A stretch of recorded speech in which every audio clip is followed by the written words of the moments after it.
Good morning, friends. Today we are start standard 5, chapter number 6. Be my multiple, I will be your factor. Okay, now the start. What are factor? તો factor શું છે? A factor is a number that divide another number exactly. તો factor એ એવા number છે જેને આપણે divide એટલે કે આપણે એને ભાગી શકીએ અનધર નંબર એક્ઝેક્ટલી, મતલબ કે કોઈ એક નંબર વડે એક્ઝેક્ટલી, તો કે એનું રિમાઇન્ડર 0 આવે. જેમ કે હું તમને કહું તો એક્ઝામ્પલ ઓફ ફેક્ટર ઓફ 12, તો 12ના કયા ફેક્ટર થાય? તો 12ને આપણે કયા નંબર વડે ડિવાઈડ કરી શકીએ? તો 1, 2, 3, 4, 6 એન્ડ 12.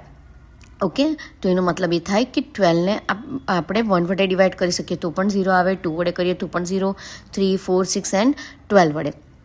આટલા નંબર વડે જ્યારે આપણે 12ને ડિવાઈડ કરીશું તો આન્સર્સ રિમાઇન્ડર મતલબમાં 0 આવશે, તો એનો ફેક્ટર આપણે કહી શકીશું. Okay, what are multiples? તો multiples are the number we get by a multiplying. તો મલ્ટિપલ્સ એવા નંબર છે કે જેને આપણે મલ્ટીપ્લાય કરીને લાવી શકીએ છીએ. જેમ કે એક્ઝામ્પલ જોઈએ તો મલ્ટિપલ્સ ઓફ 5, તો 5, 10, 15, 20, 25. મતલબ શું થાય? મતલબ એવો થાય કે જે 5ના ટેબલમાં આવે, 5 1 5, 5 2 10, 5 3 15, સો આગળ સુધી. ઓકે, મીન્સ તો એને આપણે એના મલ્ટિપલ્સ કહીશું.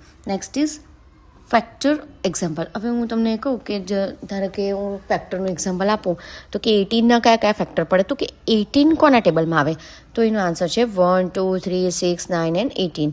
ઓકે, તો એ એના ફેક્ટર થયા. અને એ જ રીતે આપણે એક્ઝામ્પલ આપવું હોય કે મલ્ટિપલના એક્ઝામ્પલ, તો મલ્ટિપલ જેમ કે હું કહું 5 મલ્ટિપલ્સ ઓફ 4, 4ના 5 મલ્ટિપલ ફર્સ્ટ 5 મલ્ટિપલ આપો તો 4નું આપણે ટેબલ બોલવાનું. 4 1 4, 4 2 8, 4 3 12, 4 4 16, 4 5 20.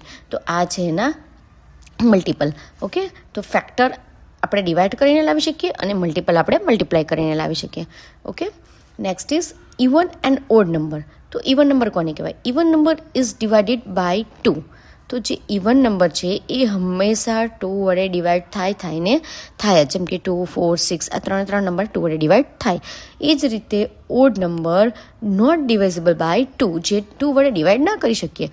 જેમ કે 1, 3, 5, 7 આ બધા જે નંબર છે એને આપણે એ ઓડ નંબરમાં આવશે, કેમ કે એને આપણે 2 વડે ડિવાઈડ કરી શકતા નથી ને આપણે કરવા પણ જઈએ તો રિમાઇન્ડર વધી શકે છે. Okay, next is prime number. તો પ્રાઇમ નંબર કોને કહેવાય? Prime number have only 2 factor.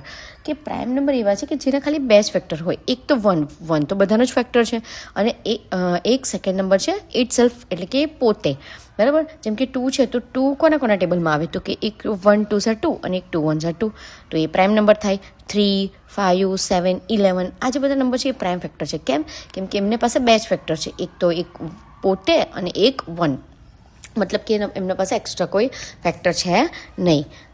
Next is composite number. Composite number કોને કહેવાય? Composite number have more than 2 factor, કે જેની પાસે બહુ જ બધા ફેક્ટર છે, જેમ કે 2 કરતાં વધારે. જેમ કે આપણે જોઈએ તો 4 પાસે બહુ બધા ફેક્ટર છે, 1, 2 એન્ડ 4. 6 પાસે પણ બહુ બધા ફેક્ટર છે, 1, 2, 3 એન્ડ 6.